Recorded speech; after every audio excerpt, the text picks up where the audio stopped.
नमस्कार, बहुत स्वागत है आपका। मैं हूं आपके साथ सुमित शर्मा और बुलेटिन में हम सबसे पहले बात करेंगे भारत की शानदार जीत की। जी हां, होलकर स्टेडियम में, इंदौर के होलकर स्टेडियम में खेले गए दूसरे वनडे में भारत ने ऑस्ट्रेलिया को हरा दिया है 99 रनों से। इंदौर में शानदार जीत भारतीय टीम की और इसी जीत के साथ भारत ने सीरीज पर कब्जा कर दिया है। 3 मैचों की वनडे सीरीज में 2-0 से आगे है भारतीय टीम। 99 रन से यह मैच जीता। भारत ने 399 रन बनाए थे और 400 रनों का विशाल टारगेट दिया था ऑस्ट्रेलिया को। बारिश आई, डकवर्थ लुईस के आधार पर टारगेट दिया गया ऑस्ट्रेलिया को और ऑस्ट्रेलियाई टीम 217 रनों पर ऑल आउट हो गई और इसी के साथ ही टीम इंडिया ने 99 रनों से मैच जीत लिया है डकवर्थ लुईस नियम के आधार पर। होलकर स्टेडियम में अजय रिकॉर्ड कायम रहा टीम इंडिया का। होलकर स्टेडियम में भारत की लगातार ये 7वीं जीत रही।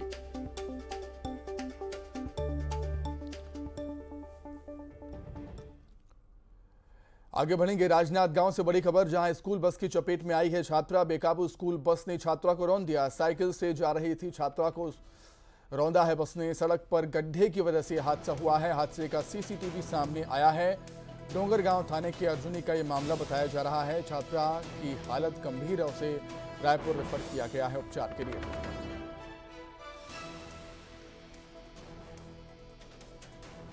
तो बेहद ही दर्दनाक ये सीसीटीवी फुटेज आप तस्वीरों में देख सकते हैं कि किस तरीके से जो स्कूल बस है वो छात्रा को रौंदते हुए चली गई। बेहद ही दर्दनाक ये सीसीटीवी फुटेज। बेकाबू स्कूल बस ने छात्रा को रौंद दिया। साइकिल से छात्रा जा रही थी और बताया जा रहा है कि सड़क पर गड्ढा होने की वजह से यह हादसा हुआ है।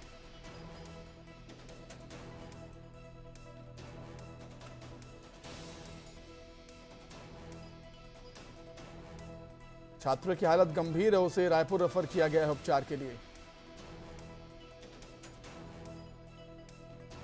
डोंगरगांव थाने के अर्जुनी का यह मामला, दिल को दहला देने वाला सीसीटीवी फुटेज।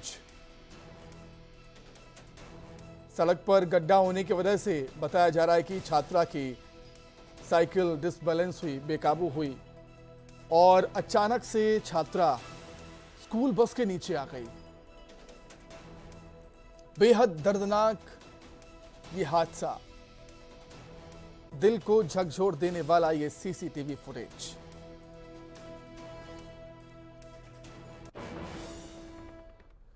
वहीं गुजरात के राजकोट में हादसा हुआ है। स्लैब टूटा है, 20 घायल हो गए हैं। राजकोट सर्वेश्वर चौक इलाके में स्लैब गिरा। गणेश पंडाल देखने के लिए लोग आए हुए थे। 28 लोग घायल हो गए हैं इस हादसे में। एक की हालत गंभीर है। फायर ब्रिगेड और पुलिस मौके पर पहुंची है। घायलों को अस्पताल में भर्ती किया गया। गुजरात के राजकोट में हादसा हुआ, स्लैब टूटा, 20 लोग घायल हो गए। राजकोट सर्वेश्वर चौक इलाके में स्लैब गिरा है। गणेश पंडाल देखने के लिए लोग आए हुए थे।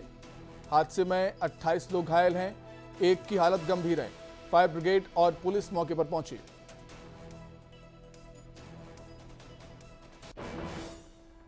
अब बात करेंगे कुछ सियासी खबरों की। कांग्रेस नेता आचार्य प्रमोद कृष्णम ने सनातन धर्म के विरोध में विवादित बयान देने वाले नेताओं को रावण के वंशज बताया है। उन्होंने कहा है कि सनातन धर्म को गाली देने वाले सेकुलर नहीं हो सकते। ऐसे लोगों का बहिष्कार होना चाहिए। सनातन को गाली देना धर्मनिरपेक्षता नहीं है।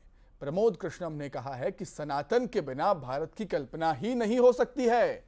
दुनिया को विश्व बंधुत्व और वसुदैव कुटुंबकम का संदेश देने वाला देश भारत है। उन्होंने कहा कि सनातन था, सनातन है और सनातन हमेशा रहेगा भी।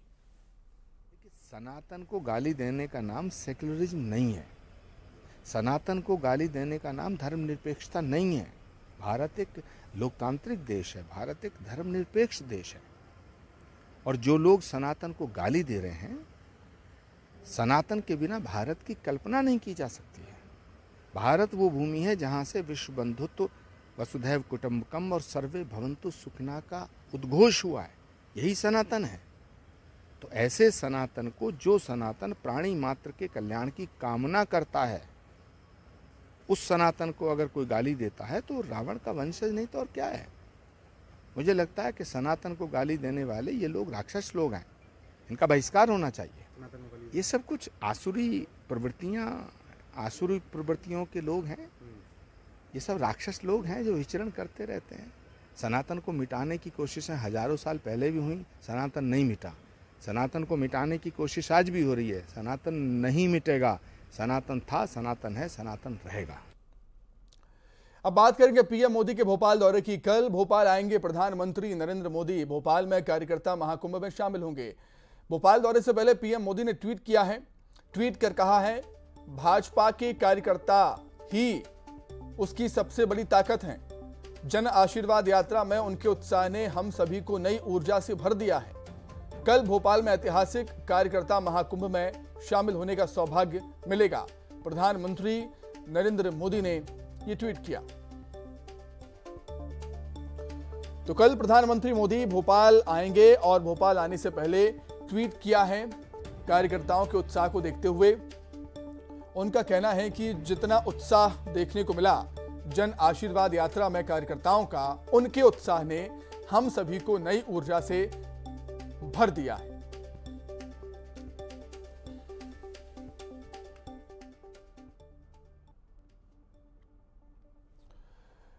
तो कार्यकर्ता महाकुंभ की महातैयारियां जारी हैं। बीजेपी चुनावी शंखनाद करेगी इस कार्यकर्ता सम्मेलन के जरिए। न्यूज 18 से बोले हैं बीजेपी के प्रदेश अध्यक्ष वीडी शर्मा, कार्यकर्ता महाकुंभ ऐतिहासिक होगा। बूथ लेवल के कार्यकर्ता मार्गदर्शन लेकर जाएंगे। 230 शंख से चुनाव का शंखनाद होगा। महिलाओं के हाथों में मंच के संचालन की कमान होगी।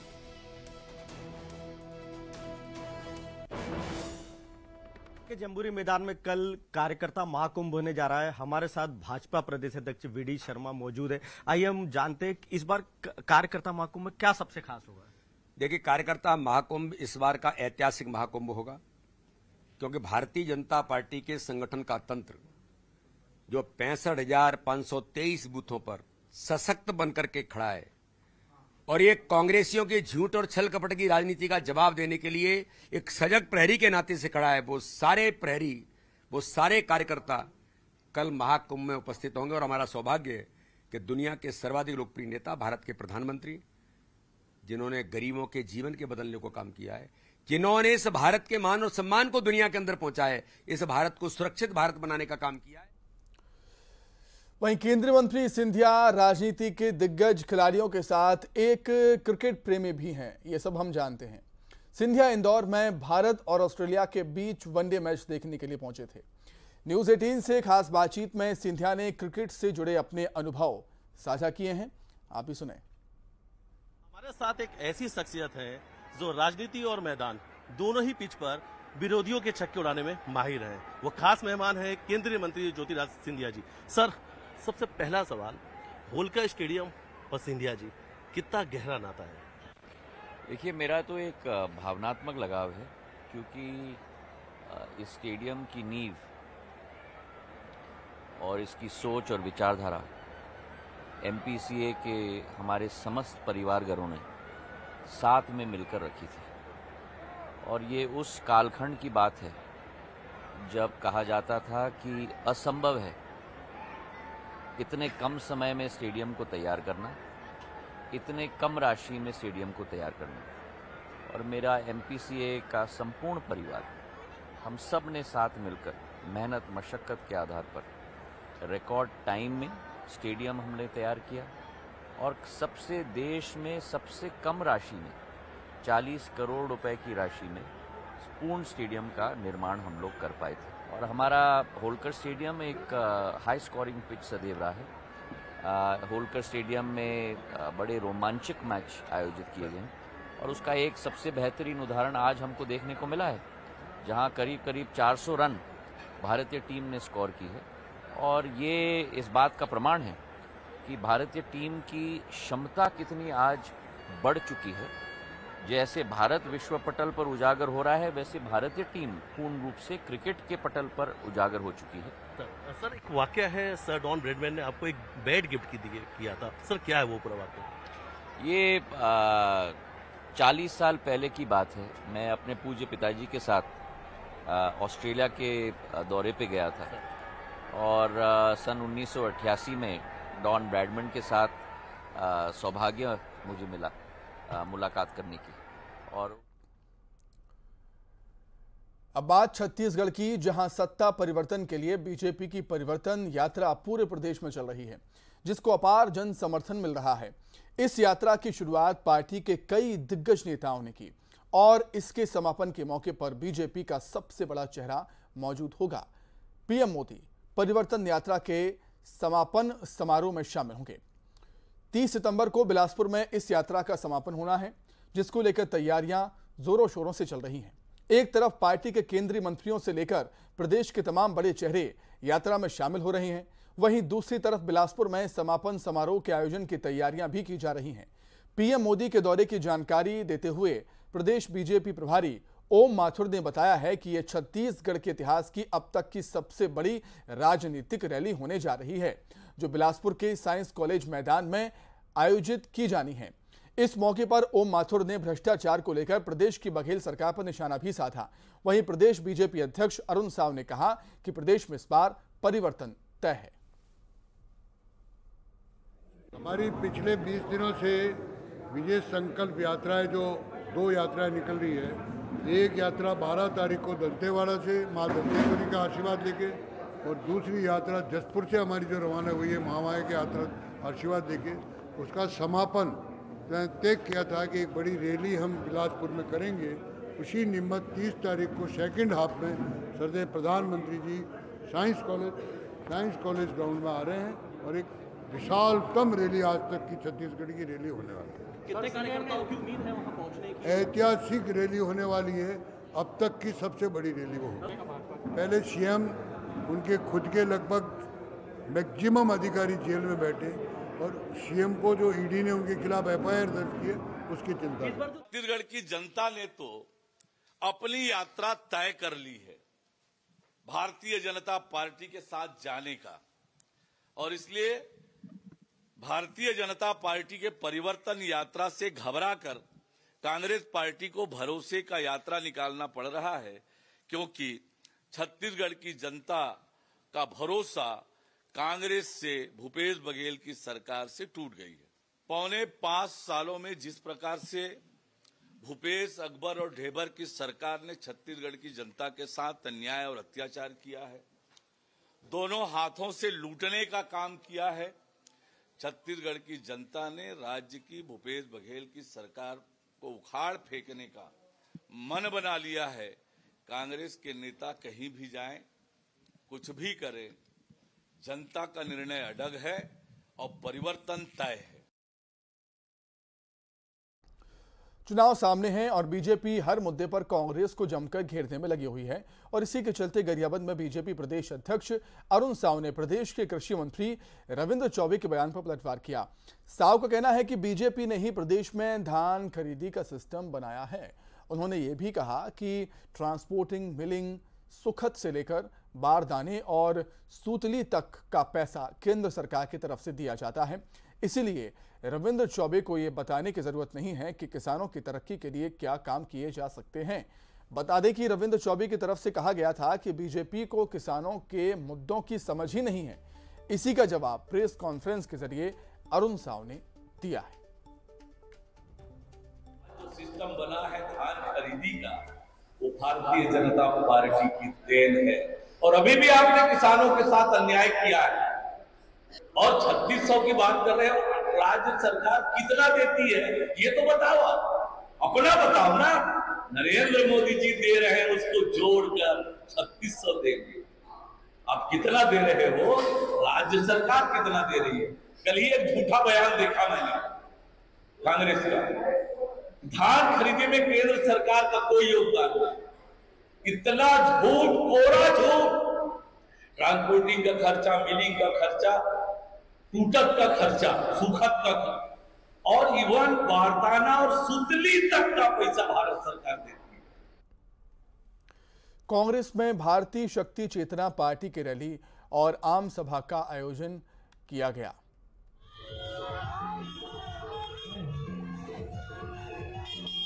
कांकेर में भारतीय शक्ति चेतना पार्टी की रैली और आम सभा का आयोजन हुआ और इस मौके पर पार्टी ने प्रदेश की सभी 90 विधानसभा सीटों पर लड़ने की बात कही। भारतीय शक्ति चेतना पार्टी की अध्यक्ष संगीता शुक्ला हजारों पार्टी पदाधिकारियों की रैली में शामिल हुई और कांग्रेस जिला मुख्यालय के मेला भाटा मैदान पर जनसभा को संबोधित किया।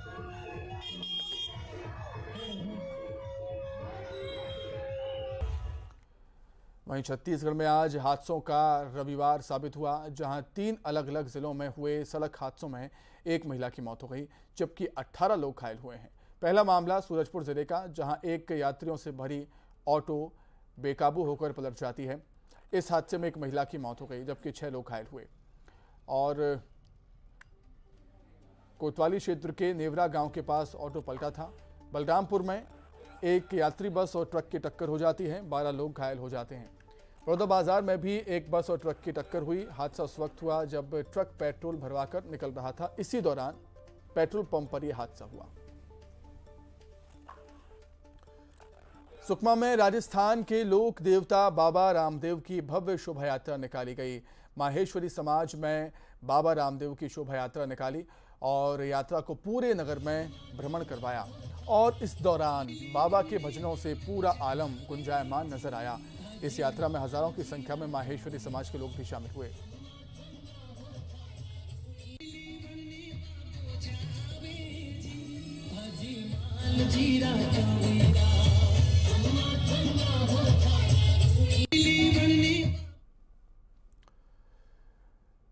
धमतरी में उड़िया समाज के लोगों ने अपना पारंपरिक त्योहार नुआखाई मनाया। ये त्योहार वैसे तो हर साल मनाया जाता है, लेकिन इस बार इस त्योहार में एक युवक का अनोखा डांस चर्चा में रहा।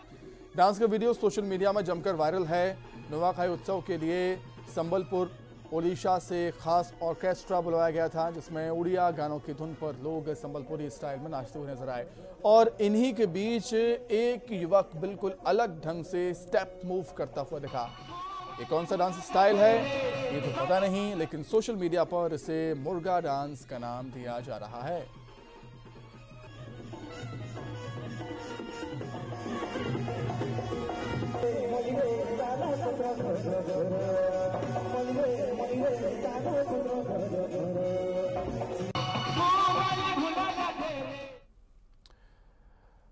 तो इसी के साथ ही फिलहाल इस बुलेटिन में इतना ही। खबरें लगातार जारी है। नमस्कार।